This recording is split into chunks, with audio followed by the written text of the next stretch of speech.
For joining us today. My name is Chris Stevens. Today, we're pretty excited for our discussion today. We have two special panelists from Wilson and Elser that are going to join us today. And I want to go ahead and introduce my colleague. My name is Chris Stevens. I'm a senior risk control consultant here at HAI Group. My colleague, I'll let Greg go ahead and introduce himself and our distinguished panelists as well. Good afternoon, everyone. My name is Greg Zawie, and I'm a senior risk control consultant for HAI Group. And we're very excited to have you all here today to discuss some things about contracts. We all have contracts that we deal with on a day-to-day basis, whether it be in our own personal lives or whether it be in our business lives. And we have the good fortune today to have two experts with us to help us along on discussing contracts. And, after we give you a brief download as to, what a contract is and some of the basics, we're going to open this up to our legal experts. And when I say open it up, I mean that, we're going to open it up with respect to diving deeper into the portions of the contract that we described. This was not meant to be a pro bono free-for-all, if you will. I know many of you out there may have different types of contract things that are going on within your PHA.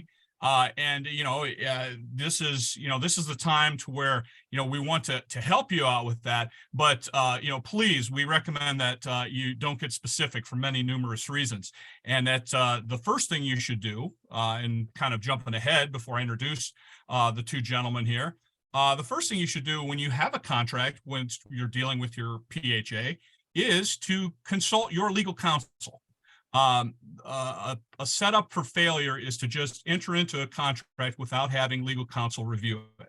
So True. First and foremost, I think if we could take away one thing, is that if you're entering into a contract, have your legal counsel look at it.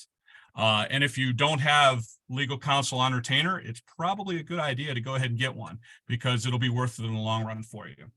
So without any further ado, before I get back into talking about a little bit as to what a contract is, I want to introduce the two gentlemen that we have with us today. The first gentleman, his name is Martin Marty, sorry about that, Martin Ween.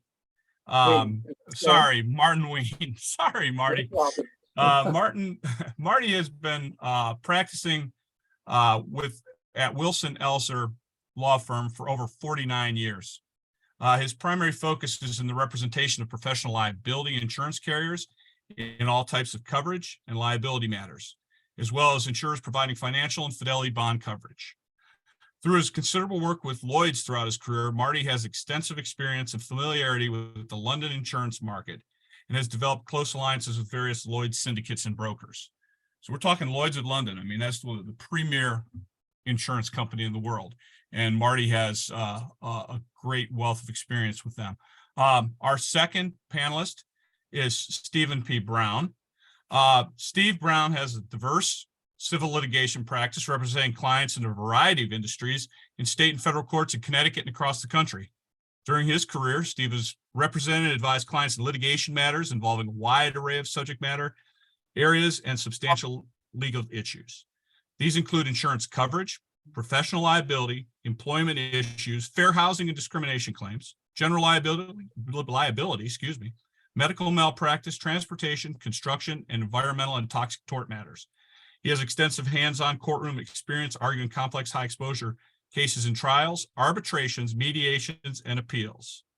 And he has been an attorney for over 30 years now. So I mean, just having these two gentlemen here is just going to provide us with a wealth of knowledge, and it's going to fill in a whole lot of the gaps that we will have, I'm sure. So as far as our learning objectives today, if you want to switch over to that, Andrew. First of all, we want to explain what contracts are and why they're necessary. Secondly, we want to provide an overview of the essential components of a contract. And then we're going to get into the part where we start asking the experts with contract review, cover what you should be aware of when interpreting contractual language, because, these two gentlemen, that's what they do. They're experts at that. And then understand the best practices, for contract review would be our last learning objective for the day. So first, starting right off the bat, what is a contract? Andrew, if you could hit the next slide, please. A contract is a legal agreement involving two or more parties who agree to mutual rights and responsibilities. And that's the basic definition of a contract. And in the next slide, we see, why are contracts necessary? Contracts are necessary to protect your rights when you enter into an agreement with another party. The handshake deal is only as good as the people that are involved in the handshake. There are many other factors that come into play, and to have everything legal in writing, and that's how it's developed within our Western society. And that's what the gold standard is to have things in writing. So you head on next to the next slide, Andrew. As far as HUD guidelines, you guys all deal with HUD out there with your PHAs. HUD has guidelines of what is and what is not acceptable in a contract. And you can refer to HUD's Code of Federal Regulations, their CFR, for specific details in conjunction with your legal counsel. Please, like I said before, we all know enough about contracts probably to be dangerous, but to the best practice is to always have your legal counsel advise you when it comes to contracts. All right, so moving along, we've got the 6 components of a contract. And here's where we'll start to get into a little bit. We'll explain as to, what is the contract. And, for the purpose of today's discussion, the majority of the material is going to focus on the first 3 components of a contract, which is the offer, the acceptance, and the consideration. The offer, what are we offering? It's the basis of a contract. One party wants or desires something that the other party can fulfill or take responsibility for. So the offer. I would like to enter into a contract with you to offer to sell me ice cream. And then I am going to pay you consideration, I'm jumping ahead of myself, for that ice cream. So we enter into contracts, whether large or small, on a daily basis. It just, when we think of written contracts, and this is what we're here to talk about today. Second, acceptance. Once the offer is presented, the other party can decide to accept or reject the proposal. Consideration. How much is going to be paid for that offer? Competency. Are the parties competent? Are they of sound mind, under the influence of drugs, alcohol? Are they legally bound to do that if they are a minor? Are they, these are things that we all talk about when it comes to contracts. If a party to a contract does not fall within these parameters, they're viewed to have the capacity to enter into a contract. We have to have the capacity to enter into a contract, and the gentleman will talk more about that later on too, what it takes to have the capacity to enter into a contract. And then the legality. Is the contract for a legal purpose? Contract, we enter into contracts. I use the example of, a simple contract of going and transacting to buy ice cream. There are things that are not legal, obviously, and those do not constitute a legal contract when there's situations like that. So the next slide, we're going to talk about, we've got the ask the lawyer from a legal perspective, and we've got the 8 buckets that we have here. We've got contract scope and clarity. We've got negotiation of terms. We've got hold harmless agreements, insurance requirements, arbitration clauses, subrogation, termination clauses, and standard of care. And this is what we're going to focus on today. We're going to have some questions, and we're going to open it up for questions from the group so that you all can get some of these questions answered when it comes to the buckets that fall into the contracts. So the first bucket we're going to talk about a little bit is contract scope and clarity.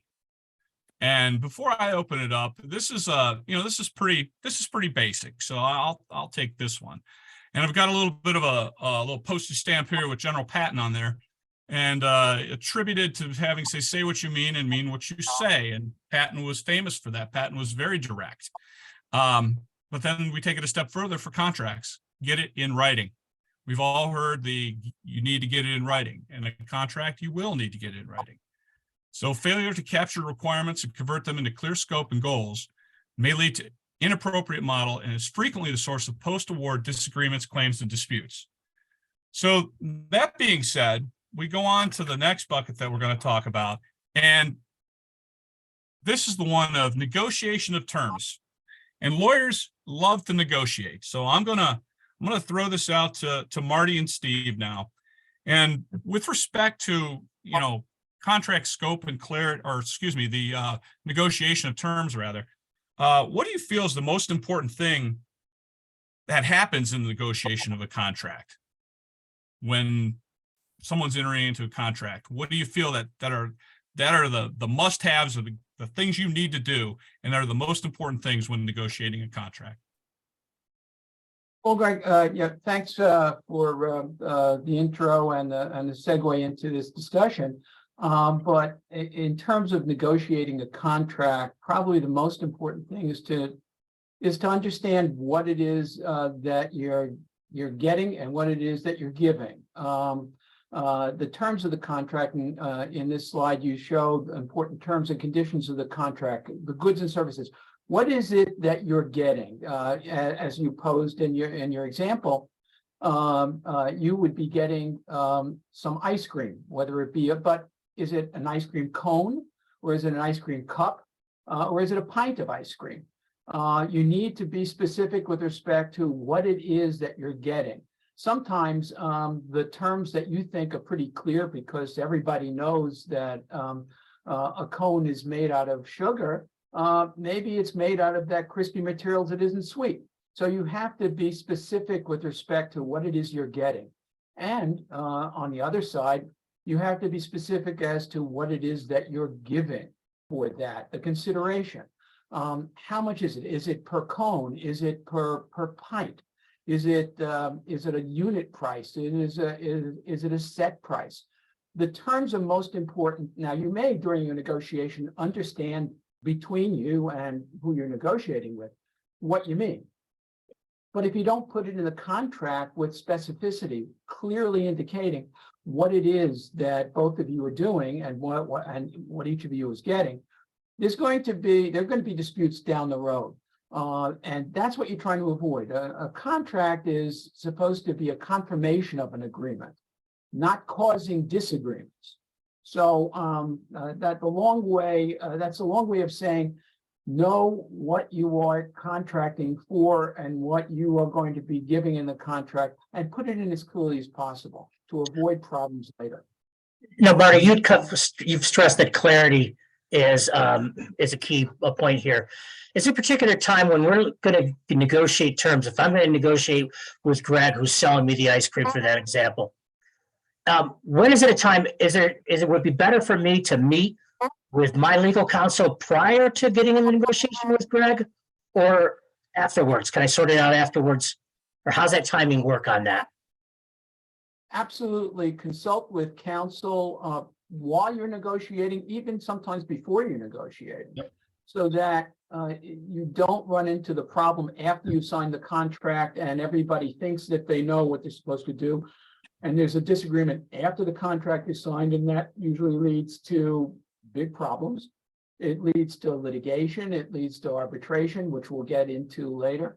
But absolutely consult with an attorney as to the terms of the contract. What I suggest is oftentimes when you're negotiating a contract, first come up with a list of terms, a written list of terms that you can follow, and perhaps what do you want in the contract? Make your own list, and then use that list as a sort of a preliminary agreement, a memorandum of understanding, and then have your counsel, in conjunction with you, formulate a formal contract from that.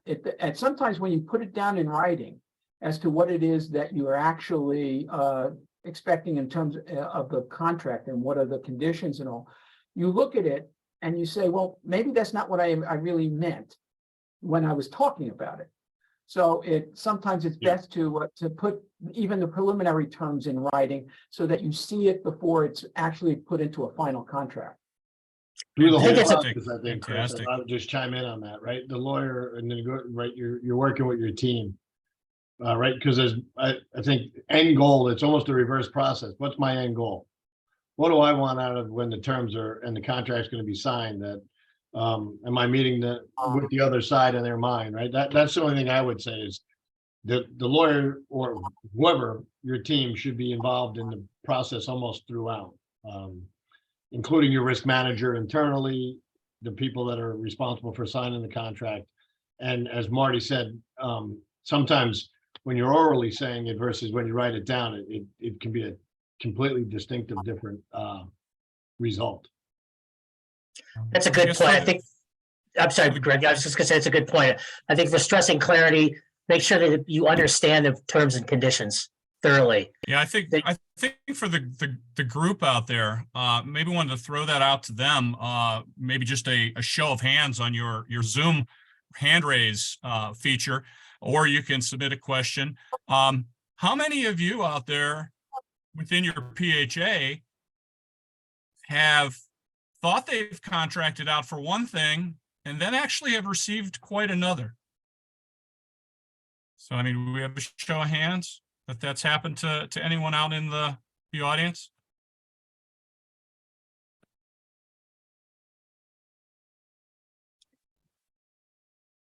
Anybody have any specific examples of that happening? That there could have been a little bit stronger negotiation or a little bit clearer terms put forth throughout the negotiation of the terms?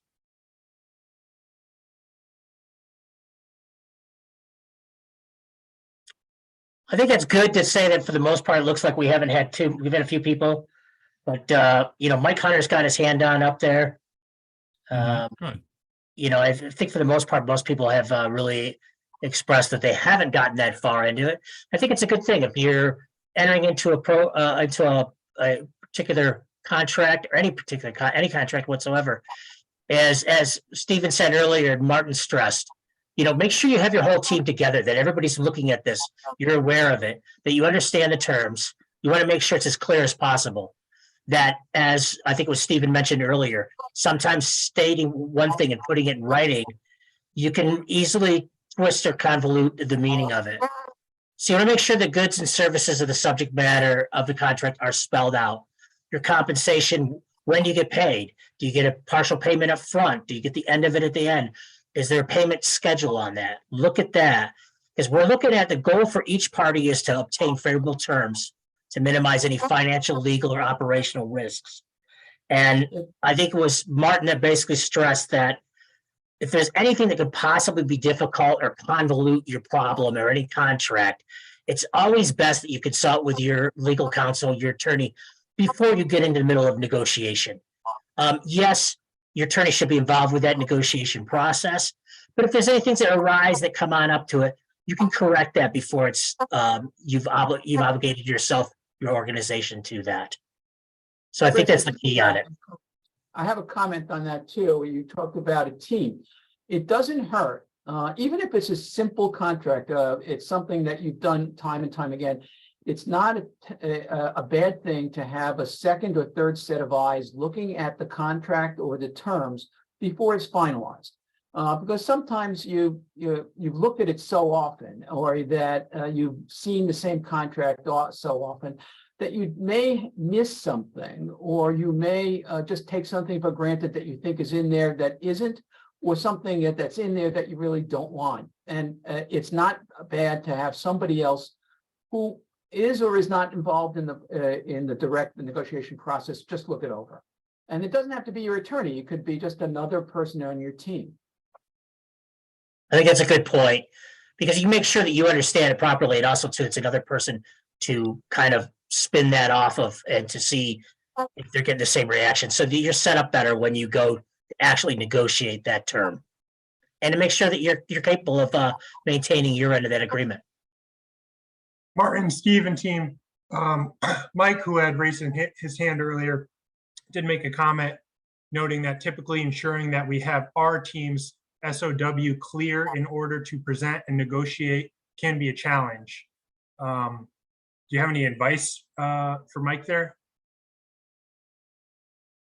Well, I think that the comment is, how do you prepare to negotiate a contract is essentially what it is.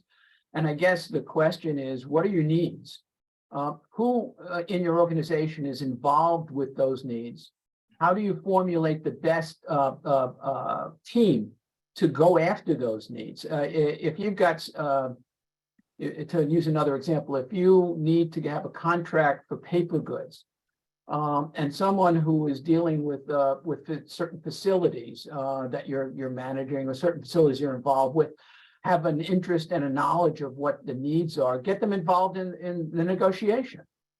So I think it's really knowing what you're looking for and then bringing the people in that would be most useful in terms of the process.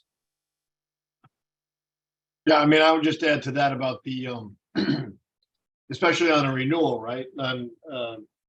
During the life of whatever that contract was, 12 months, 2 years, the various people are involved where there's some pitfalls that maybe just the person going to execute that contract doesn't recall some of the, let's say, downsides for the execution of the contract during that time, for what you anticipated didn't really ever come to fruition, right? So how do we, maybe, lack of a better term, but tweak the next renewal? And that's where Marty was saying, to get other eyes on it, because you don't see the forest for the trees sometimes, where you're signing 10 or 12 of the similar contracts year in and year out. So, and that can prevent the need for where we're going to go later on, where what you thought you negotiated didn't come to be, and we now have a problem. Here's an interesting one. Jessica put it out there that they had an issue that they had a mowing contract, and how within the mowing contract, they had how long the grass could get before it was required to be mowed. And then it turns out that it looks like they were in violation of a city ordinance for not mowing enough. So if I hear this right, you put forth the terms as to when the grass needed to be mowed at what height. However, you were in direct violation of a city ordinance by allowing the grass to grow too high before and not mowing enough, I'm assuming. So there we go, where you've got numerous parties involved with numerous statutes that, we needed to get that all up front before the contract was even entered into, to see that we were in violation, we're not in violation of rules and regulations or laws that came from other parties like the city. So that's an interesting one right there. Sometimes you think you're doing okay, but then in effect, you're really not. So I think that kind of plays to going into kind of when you assemble your team. This is something you may want to research a little bit. We're mowing grass. It seems pretty simple with regards to that. But however, in this case, city ordinance came into play. So we do need to look at some of the bigger picture sometime, see what else is going to come into play. Is there outside authority, the having jurisdiction that may tell us that no, it still has to be, you're not going to be compliant with that city ordinance. So it's a little bit more, goes into the research of it. But once again, as we're negotiating the terms, that's part of our research that we need to do to make sure that our housing authority is informed prior to entering into an agreement there. I don't know if with Jessica, if they were faced with any fines as a result of that, but it's something to take into consideration, and make sure we have the larger picture on that. So thanks, Jessica. Appreciate the comment. thank you. So we have a comment from Brian. I just wanted to share. Sure. He said that all of their housing authority construction contracts are HUD boilerplate with the scope defined by an AE professional. So just wanted to pass that along to the folks on the call. Well, that's a good point, because oftentimes you're going to be presented with contracts that are pre-prepared contracts, that are contracts, what we call contracts of adhesion, meaning you can't change the terms. It's sort of like if you want to buy a car, you're given a contract for buying a car, and if you don't agree with those terms, the dealer's not going to sell it to you. Sometimes that happens. So the best thing is to have an attorney review the contract. You review the contract, even though the terms can't be changed. to know what your liabilities, what your exposures, what your issues are, what are your responsibilities, so you understand what you're getting into before the contract is executed, even if you can't change the terms. Yeah. Good point. Yeah, because if that's, well, you switched the slide, but the last thing where we have risks, liabilities, responsibilities, right? That's all supposed to be laid out in the contract, and where we'll use the grass growing, and you're talking about possibilities of fines, right? With respect to the town now telling you you're not in compliance, where's the risk transfer on that? And we're going to talk about, right, in hold harmless, indemnification, who is responsible when the contract's not fulfilled by one party to the beliefs of what the end goal was. And this one, it's a landscaping. I mean, I thought immediately after that, you could do that for problems with snow removal. Some of your places, if they're in historical zones, are going to be required to meet certain painting and windows and all the other things that you have to comply with if you're in a historical district in a building. So if the contractor doesn't comply with that, who's responsible for that? After you just think, well, I was just negotiating with the guy to paint my building, and all of a sudden it turns into the town being down on you like nobody's business. And they do love to rack up the fines, penalties, and interest. And, That's for sure. In the mowing example, and it's a good segue into the next discussion on terms of Yeah. hold harmless and indemnity. If let's say you're contracting with a mowing company, a separate mowing company that does mowing for many different organizations, theoretically, they should be aware of what the local and ordinances and requirements are.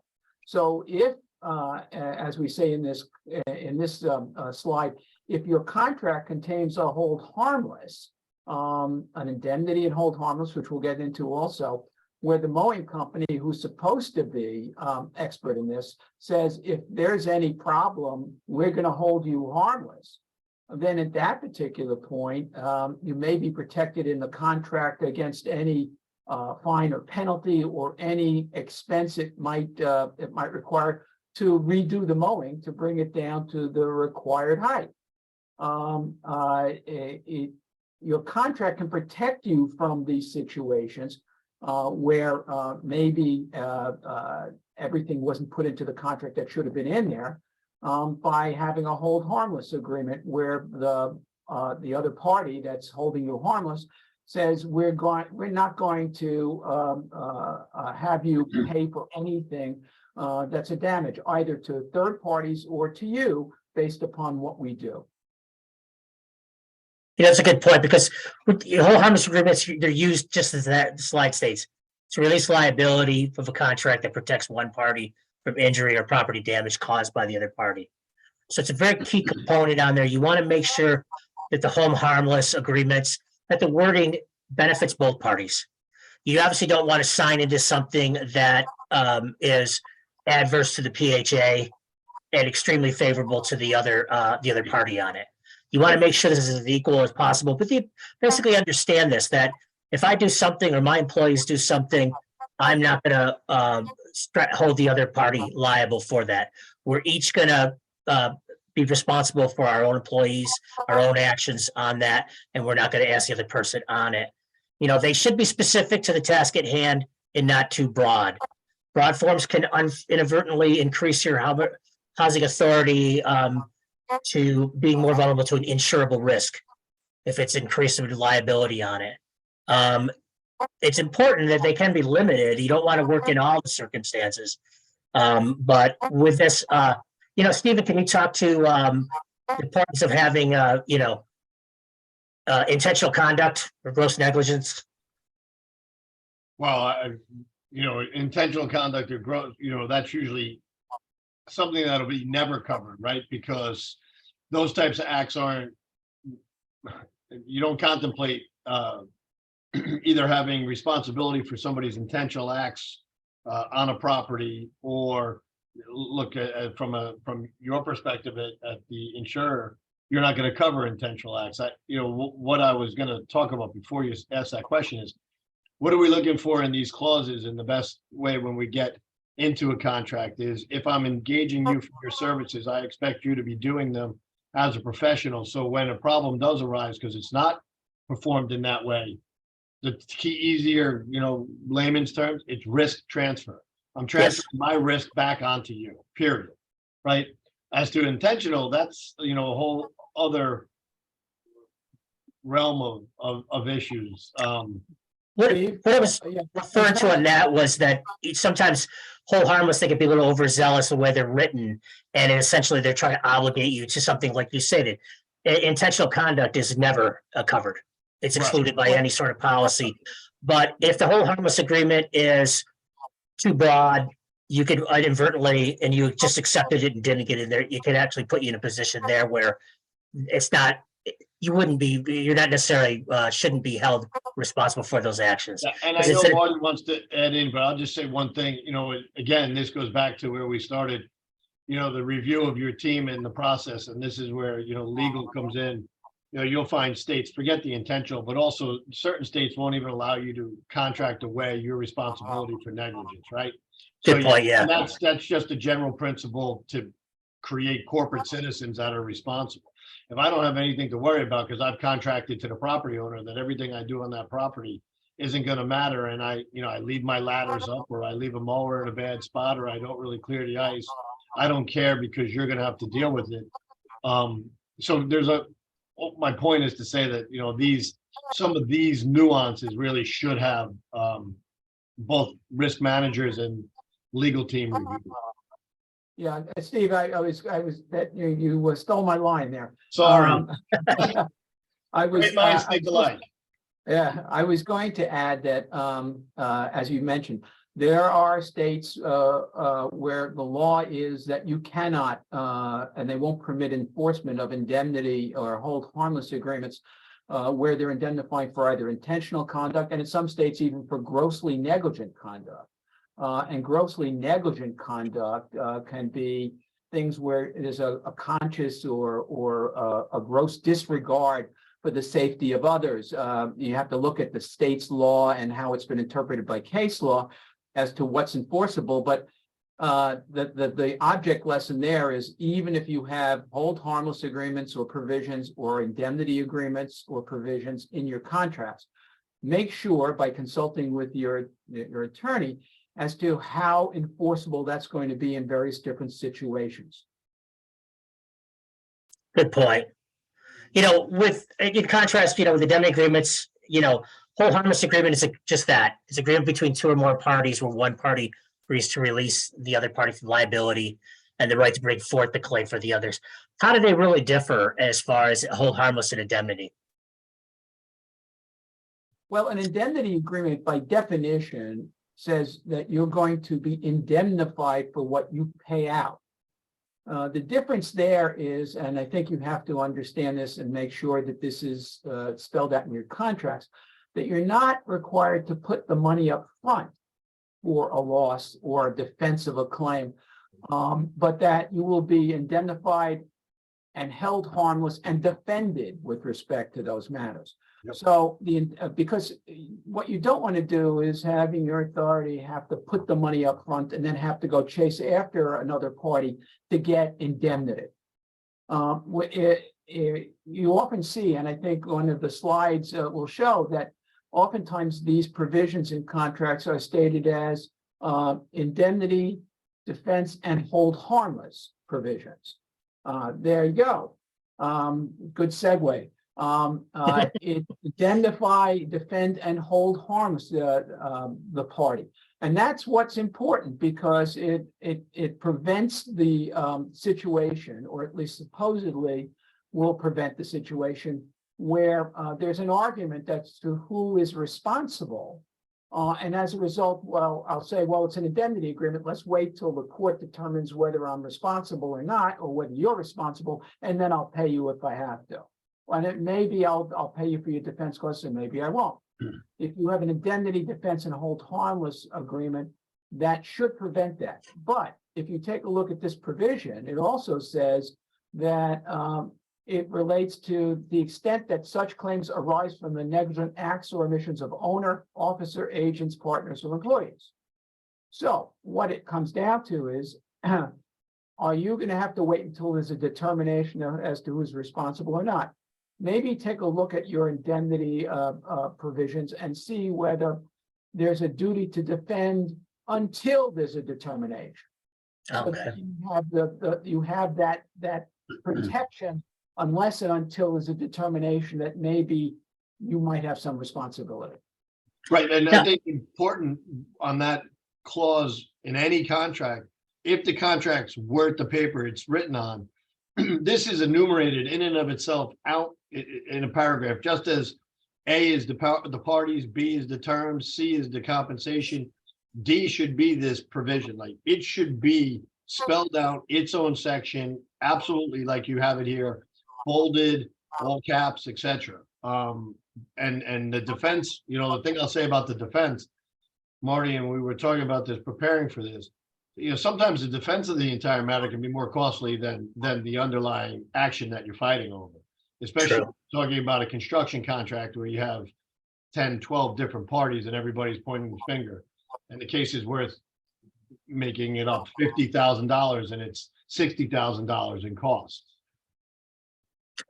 what about with the assumption of risks for indemnity agreements? Should we be talking about the assumption of risks that are inherent to the actual services that they're providing on that? Is that generally discussed in the indemnity agreement? Should they be negotiating that I'm going to come in and I'm going to remove asbestos, but I'm aware of the specific risks involved in that process?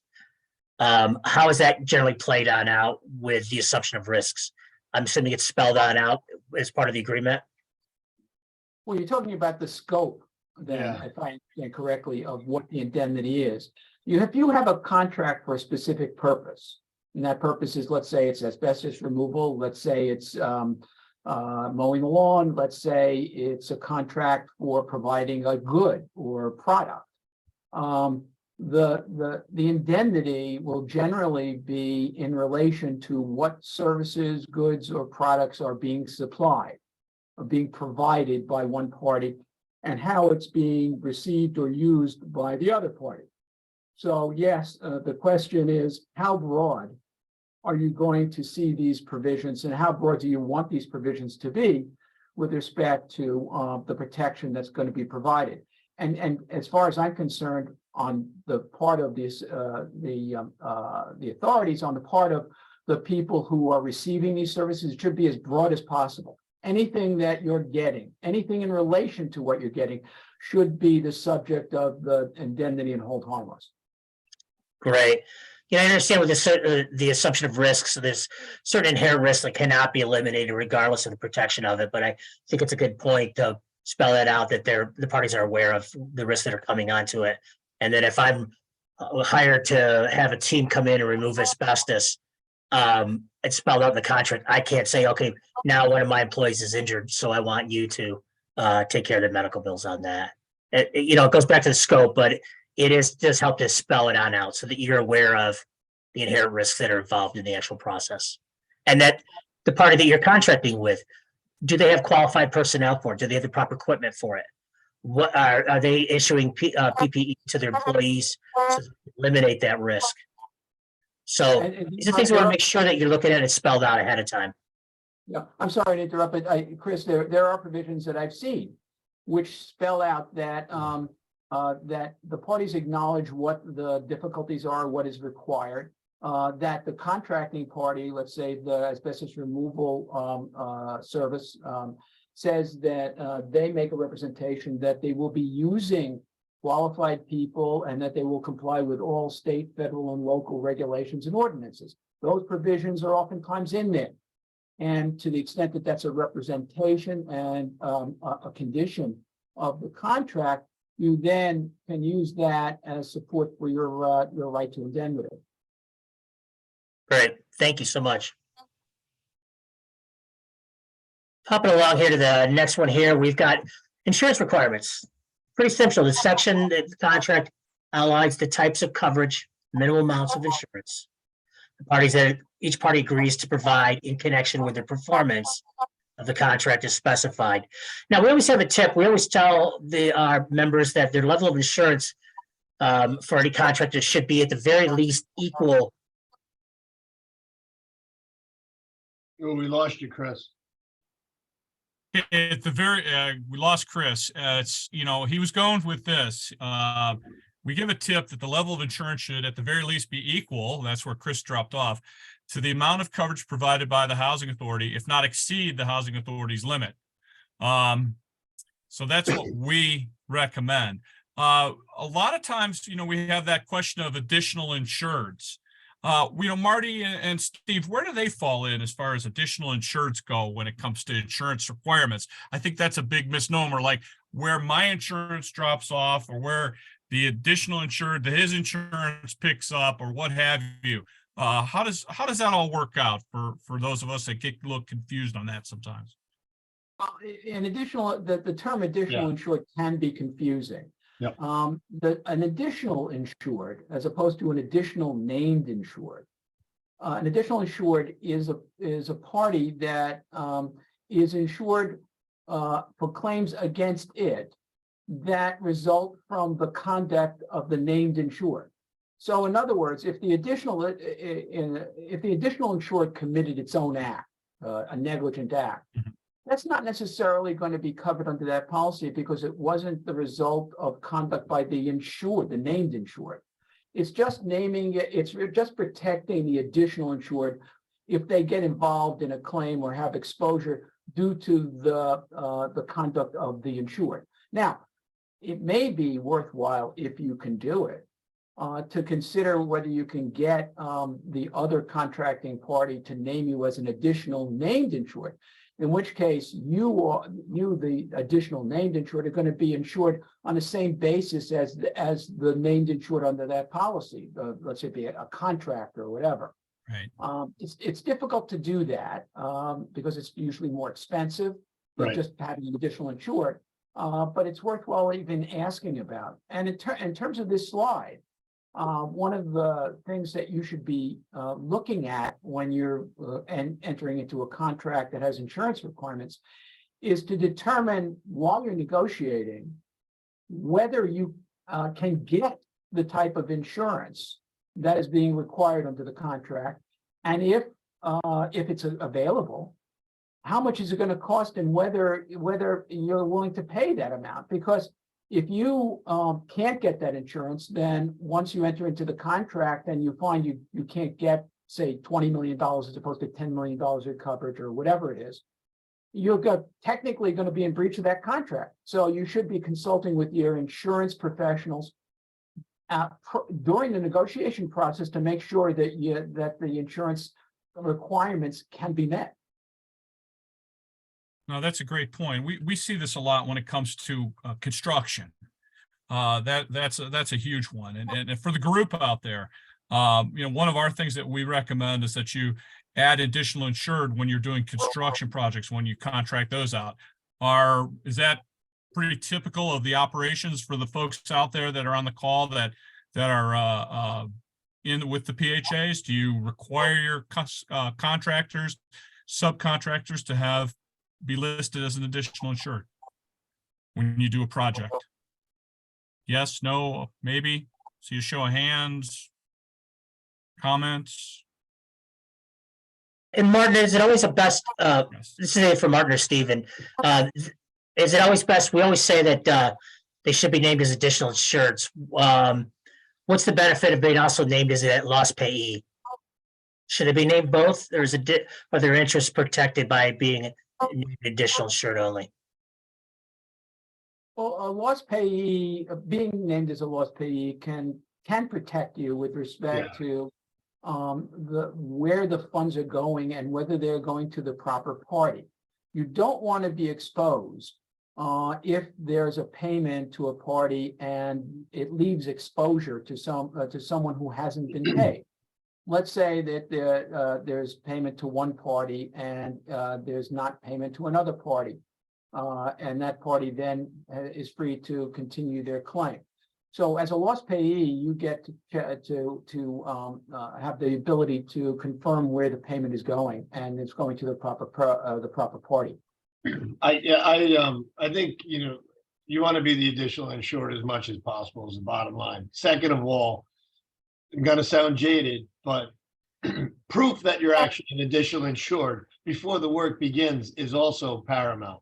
Because when the accident happens 3 months later and you go, well, wait, I'm the additional insured on your policy, right? And they never went to their broker and named whatever PHA you may be out there as an additional insured for the roofing contract, and somebody got hurt, it's a problem. So again, get it in writing, but show that they've actually spoke to their broker and listed. It's a The true PHA. page, right? It's a deck page that's going to show at the bottom of the deck page, usually in the Right. left-hand corner, that says whatever PHA you are. And it's going to say ABC Construction has additional insured of that particular, your HAI is insured. The attendees on today's call and others, that they have the luxury of that policy. Right, And then, there's for you guys, it's a risk transfer, and also doesn't have you as, meaning the PHAs, as now a loss run on their policy for that period, because it shouldn't touch your policy. You're True. bound by the Just contract. a point on that too, just because I've run into this actually in some situations. Oftentimes, what an additional insured will get will be a COI, that's certificate of insurance, which shows that they are the additional named insured. But that's not the policy. Correct. That's just Yes. theoretically a confirmation. What I would suggest as a point that you might want to follow up on is get a copy of the policy itself as well as a certificate, so that you have the policy and you can show that I'm named on this policy. It's not just a certificate of insurance, which is not the policy. Yep. Right. And that doesn't necessarily, COI doesn't necessarily cover you, right, Marty? We see all the time. And the next thing you know, you're a direct defendant being defended by your insurance company and not the contractor. And that does happen a lot, because it just means, really, a COI just tells you that the guy does have insurance for himself. Exactly. We see that a lot with a lot of them, that there's a lot of pushback to even get the COI. And as you mentioned earlier, it's not a policy. So to make sure that you're truly an additional insured on that, those are two key points that you should request. And it's not unusual.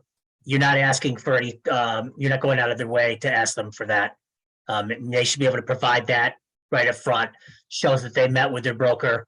They got you on as an truly additional insured on the policy, as well as a certificate of insurance. So it's key.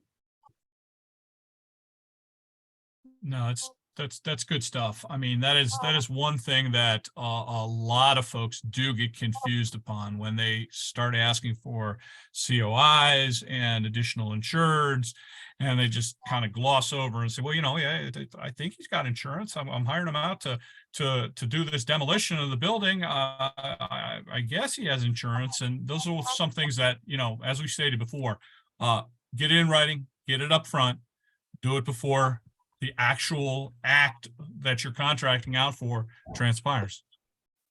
True. And just keep the conversation going here. We're going to just move on real quick to arbitration clauses. We do have this up. It's a process to resolve contractual disputes between different parties involved in the contract itself. It does take place outside of court, but it is legally binding. The parties agree to submit a written account of their dispute to a neutral judge, part of your panel. They'll hear either side of the case. They'll hear each side of the case. They'll rule on the outcome. Now, Martin, can you talk a little bit about, sometimes we were talking here earlier that sometimes arbitration can be cheaper and quicker, but sometimes that's not always the case. Okay, first, just a point, and that is that arbitration has to be by agreement between the parties. And to the extent that your contract has an arbitration clause that requires arbitration, that's fine.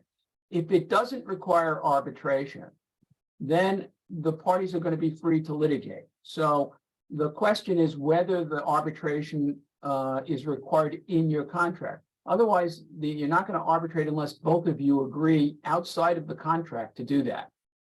And to the extent that arbitration is agreed either in the contract or otherwise, the problem with arbitration, my big problem with arbitration is that Number one, the arbitrators are not necessarily bound by the rules of evidence or procedural rules that you would find in court.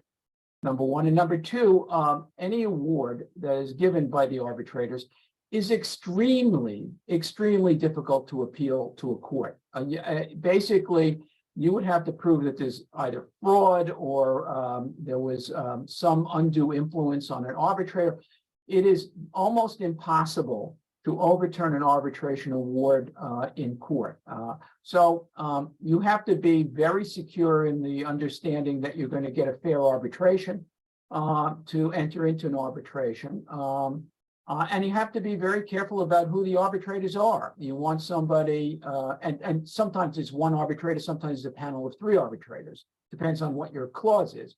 But you want to make sure that the arbitrator or the arbitrators are versed in what they're going to be hearing.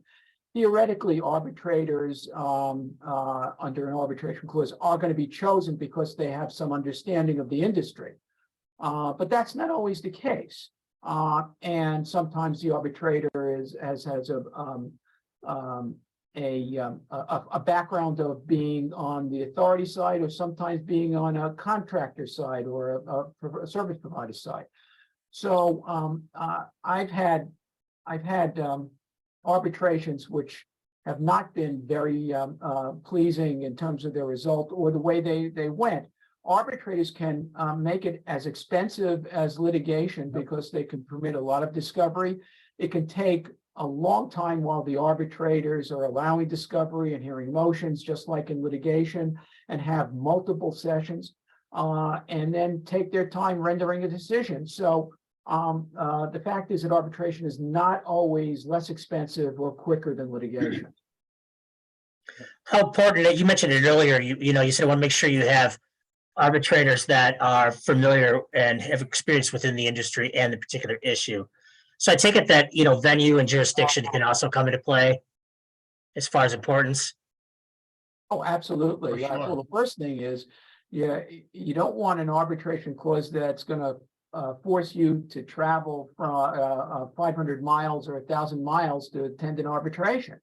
And the problem is that if you want a really good arbitrator, sometimes these arbitrators are not available at specific times because they're very popular, or they may be situated in another state or states or cities that are distant from you. So you may be forced to attend arbitrations sessions and hearings that are distant and are going to be disruptive of your operations. So yeah, venue is very important. You want to make sure jurisdiction is favorable to you as well. You don't want to get into a certain area or a particular location where it's already adverse, to your interests on that. So as we mentioned, it's the key thing to look at. You want to make sure the arbitration clause is written there, that you understand where it is, that you do feel that it's a neutral party judge, and that the panel is well qualified to weigh on the outcome of the actual claim itself. Yes. Yes. We're going to move along here a little bit. We're running a little short. If you guys want to hang on a little bit, we're trying to finish this up, and at the same time, we want to make sure that we get this information out to you without rushing through it. With that said, we're just going to move on to a waiver of subrogation. We stated here, a subrogation clause gives one party the legal rights of another. We see this all the time. Our members see this a lot. When we, as an insurance carrier, we'll reimburse the insured under the terms of our policy. Then we'll pursue legal action if we're able to against the liable or responsible party. So it's common to see language inserted in there in the contract asking you to waive your subrogation. Now, gentlemen, do you want to weigh in as to why this is important not to waive your subrogation rights? I think ultimately the thing is it's going to be detrimental to your claim and pursuing your claim. You don't want to, you're going to sign it to your insurance company, but you generally don't want to waive it on out when you enter into a contract, saying they'll waive subrogation. I won't subrogate against you if you do an action on it. And you're limiting your ability to recoup your losses on that at that point. Right, and the next slide is a sample provision, Yeah. if I recall, yeah. And what I would comment on with respect to that is the impact of these types of provisions often is to essentially waive your right to recover from another party, either within, say, a retention of your policy, or with respect to loss or damage that's not covered, because oftentimes in the way this one's written, it limits your recovery. It limits the coverage to the amount that's insured. And it doesn't necessarily provide you with an ability to seek recovery from culpable parties, other culpable parties. Okay. I mean, usually that, you see that where the you may not want to waive it is, let's just say the tenant. I mean, I'm thinking about like a fire often is where it comes up based upon a product, right? A dryer fire in the organ, and then you guys pay out on it, and it's really, I don't know, make it up just to use the GE product. Maybe you should be chasing GE because it's known across the United States that they have dryers in this particular model that spontaneously combust. So that what happens is you're giving up your insurer's rights, even your own rights, as Marty points out, under an SIR to recover monies that are technically yours. Now, Stephen, this particular waiver of subrogation is not favorable to the PHA. How best, or what changes would you see offhand that you would want to change or alter the language to be more favorable to the PHA? This one is actually kind of specific. I'd make it a little bit, I think broader might be the way to protect the PHA. And it more like no party hereby waives any rights. And then as I think I would put in something to say a determination of maybe the cause of the loss, the negligence of the loss, or that of other third parties.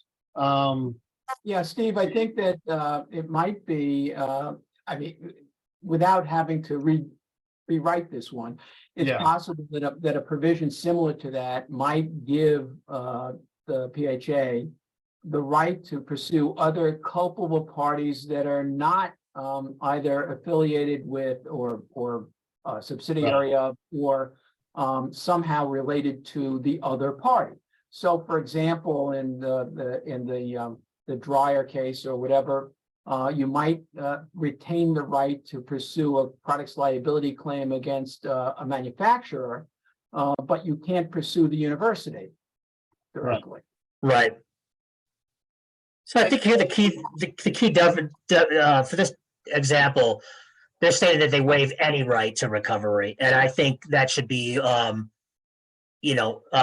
think you're giving up too much. So that's something you want to be a little more specific and make sure the language benefits. And sometimes, I'm hesitant to use the term, but I mean, there's other issues where the PHA could, almost an assignment of its rights it may have back to HAI, for a perfect example, but there could be other parties other than HAI that I have a right against somebody that university brought in here, or a product that was on my property that is, like Marty said, a non-party or unknown at the time this contract is contemplated and executed, right? Because things change. A contract's a living document. So things occurring in the time period of the execution of the 12 months, using that as our time period for the term of the contract, that I can, again, the assignment is bigger and we're getting too much for the time period we have today, but is another, I'll call it property right, that the PHA may have that they're not even knowing they're giving up by executing this particular paragraph on the screen. Okay, great. Thank you, gentlemen. Moving along here, we got, standard of care. It's an important provision that spells out expectations of the parties and how the contract should be carried on out. Can either one of you just tell me, is there more than one standard of care? Well, there certainly is, and let's make a distinction. Standards of care are usually put into contracts where a service is provided or something is provided other than, say, a product, which might be subject to a product liability, strict liability. But their standard of care could be negligence, which is a standard, it's straightforward. I make a mistake, I didn't intend to do it, and as a result, I'm responsible. So if you're held to just a pure negligence standard of care, it's a relatively low standard of care. But you still have to perform competently in order to meet that standard. Then you've got gross negligence. Gross negligence is where it's harder to prove that a party is grossly negligent because of the fact you have to prove that they were either consciously disregarding something or it was so egregious that they should have done it, but they didn't do it. Like leaving a lawnmower, electric lawnmower out next to a playground with little children or something like that.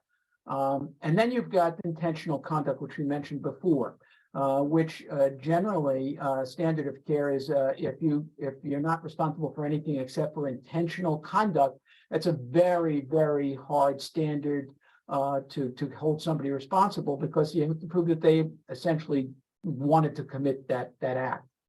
And quite frankly, most of the standards you're going to see are going to be negligence standards or grossly negligent standards. It's very rare, as I've seen it, that the standard of care is that you have to prove intentional conduct. I think that's great. So it is key. Both parties should have a clear understanding of what standard of performance is being used in the contract and how it applies to the services being provided. And once again, so if you do have a question on that, make sure that your attorney, your team understands, that everybody understands what standard of care is going to be used in the contract. Now, for termination clauses, this details the circumstances under which the parties can end their legal relationship. Now, what's the difference between options of terminating with cause and without cause? Well, obviously, in the contracts you have, it has to specify whether you can terminate a contract without cause. And if it doesn't specify that, then your breach of contract, your failure to perform because you want to get out of the contract is usually going to lead to a penalty, being that you either owe the other party their compensation or whatever else is specified in the contract. So your contract has to expressly state that you have a right to cancel without penalty, that you can do it without cause. Okay. With cause is usually based upon a list of causes, either that the parties can do it, can terminate if circumstances change in the market, that they can't provide the product because it's no longer available, what have you. But then you have other causes that, for example, breach of the terms of the contract. Right. Could be failure to pay. A failure to pay may give a right of the other party to cancel the contract, to get out of it without penalty. And then you have to also understand that there may be provisions in the contract for termination automatically, that even without cause, automatically being, let's say, one of the parties goes into bankruptcy, or one of the parties loses a license so that they can no longer perform what they're supposed to be performing. Your contract may provide that automatic termination because the other party can no longer perform what they're supposed to do. Great. Now, what about in these situations we're terminating it? What is, can you speak a little bit to force majeure? How does that come into play and what that is? Force majeure. Force majeure, act of God. These are things that are beyond the control or foreseeability of the party who is going to be let out of the contract. So let's say there's insurrection. Let's say there's civil war. Let's say there is a embargo which is beyond your control, and you can no longer provide the service or the product. Sometimes it's a result of something beyond your control, but that isn't always something that you can get out of the contract for. If you can foresee that that could happen and you don't make provision for it, let's say you know you're operating, you're providing a product that's coming from a country that is having a problem in terms of insurrection, and you've agreed to provide a product, then you may have to go. You may have a right. The PHA may have a right to get that product, and it's up to the vendor to get that product from somewhere else if they haven't put in a force majeure clause. Thank you. I think it's a real key.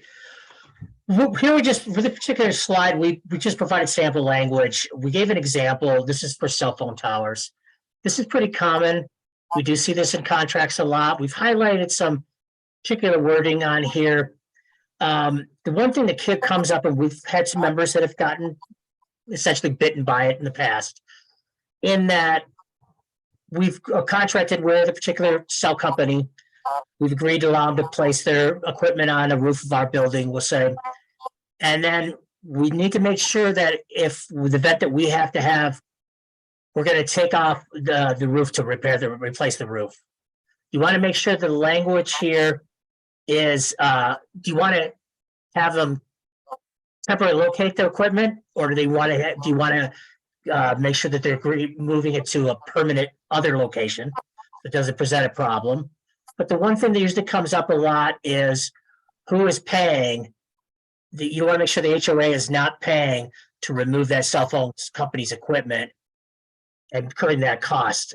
They own the equipment; they should be taking care of it. So you want to make sure that the equipment, should you have to replace your roof, that they are aware of it before they enter into the contract. That they, as the owners of the equipment, would have to incur that cost to relocate the equipment or move it to a permanent location. So you want to make sure that the pay particular attention to the wording, who's paying for these obligations. Also, too, look at your timing. How much notice do you have to give? Is that reasonable to you? Is it overly excessive as far as how much advance notice they want? Here at the bottom of this, it says that except for an emergency, tenant shall not be required to relocate its equipment more than one time within a 5-year period. So outside of emergency, is there other things that could possibly come up that would require you to do that? For the most part, I think it's pretty covered under here, saying except for an emergency. So if it was a tornado came, ripped the roof off or whatever, or just, needing regular maintenance on it, you may want to make sure that it's, except for case of emergency or regular maintenance, include that information on there. Gentlemen, is there any other way that you would want to make sure that your these circumstances, that they're that there's how can we make these more beneficial? And is there also a little more wording that we should pay attention to? But I think generally, whenever it's asking for costs incurred on this, you want to make sure the owner of the property is taking the responsibility of that. You don't want them to contractually transfer that back to the HOA, making us obligated to take care of that cost. That may not be something we're budgeted for, nor would it be anything that we would need on that. The only comment I would make is maybe you want to consider defining or expanding what emergency means. Yeah. Okay. Including but not limited to weather conditions or whatever, so that there's no argument later on as to what an emergency is. Yeah, I mean, Chris, you didn't highlight bona fide emergency, and like that was popping off the slide at me. Like, I missed that. With Marty and I could take that all day long and give the same situation, and he would say it's bona fide, and I'd tell him it's not. But that's a good point. We did not highlight it here, and it does state on there. For example, B, 6 months. The tenant gives landlord gives tenant at least 6 months of prior written notice, except in the case of bona fide emergency. And I So- can give you the hypothetical. It's a roofing issue that needs to be dealt with. That let's use the local inspector. and he tells you there's a problem structurally, now that's a bona fide, that's a bona fide emergency for the owner. But Yes, it's not a bona fide admission for the cell phone people, right? So poor Yeah. on your part doesn't constitute an emergency on my part. Because you can maintain your roof, it's not a bona fide, so I mean, that's how easy I can spin that. I see what you mean. So it's key. Let's play along to there. But guys, in wrapping this on up, these gentlemen have been nice enough to provide us with a contract check sheet here. Call what you will, cheat sheet. I do think it ingrains better processes for us. It's a nice little referral and a resource. So you can download it here. If you have any problems accessing the form, please let myself know or Greg know. We'll be more than happy to make sure that you receive I'll that. let Marty follow up, but the disclaimer, of course, we have to say it's not substitute for actual legal advice that you should be looking at. It's just some things for you guys to be thinking about before you sign on a dotted line. Exactly. Now, the link here is on the I can throw it in the chat here. We'll throw it in there. Real quick before we wrap things on up, anybody have any questions that they'd like to ask these gentlemen that we did not touch on today?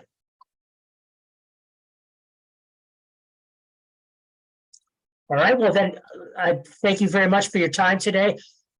Stephen and Martin, thank you so much. I think you've made this a very valuable resource for our members, and it's been a good enlightening experience for me as well on this. So I thank you very much for your time, and I hope you all have a happy holidays and a safe holiday season, and we'll see you soon. Thank you. Thank you, and thanks for the opportunity to Yeah. give the talk today. Yeah, please, we appreciate Thank you. We greatly appreciate that. Take care, guys. We'll see you soon.